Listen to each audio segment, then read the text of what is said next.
ধূমকেতু টিমের তরফ থেকে আমরা দুজনে যাচ্ছি এর বেশি কিছু আশা করো না। সব অপেক্ষার অবসান ঘটিয়ে শেষ পর্যন্ত বড় পর্দায় ফিরছে দেব শুভশ্রী জুটি।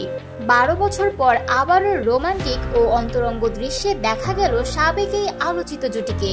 কৌশিক গঙ্গোপাধ্যায়ের বহু প্রতীক্ষিত সিনেমা ধূমকেতুর টিজার এখন ভাইরাল। টিজারেই ধরা দিল এক গা শিউরে ওঠা সংলাপ, 9 বছর ধরে পালিয়ে বেড়াচ্ছি, মৃত্যু আমাকে তাড়িয়ে বেড়ায়, আমি এখন মৃত্যুকেও ভয় পাই না। বরফে ঢাকা পাহাড়, সেনা পোশাকে বক্সিং করা দেব, সঙ্গে পরিণত বয়সের লোকে চমকপ্রদ মেকআপ, সব মিলিয়ে গল্পে থ্রিল আর আবেগের ছোঁয়া।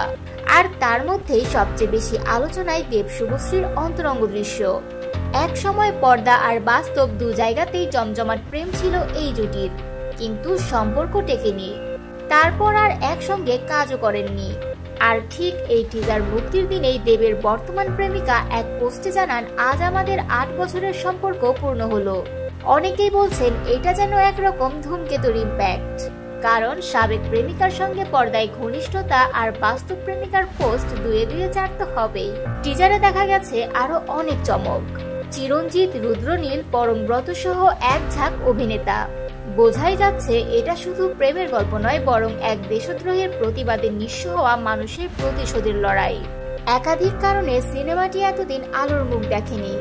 মতবিরোধ ছিল দেব ও প্রযোজকের মধ্যে, তবে সব জটিলতা কেটে গেছে। অবশেষে 14 আগস্ট মুক্তি পাচ্ছে ধূমকেতু। দর্শকেরা বলছেন দেব শুভশ্রীকে আবার একসঙ্গে দেখে চোখে জল চলে এলো। এবার দেখা যাক 14 আগস্ট প্রেক্ষাগৃহে কতটা ঝড় তুলে ধূমকেতু।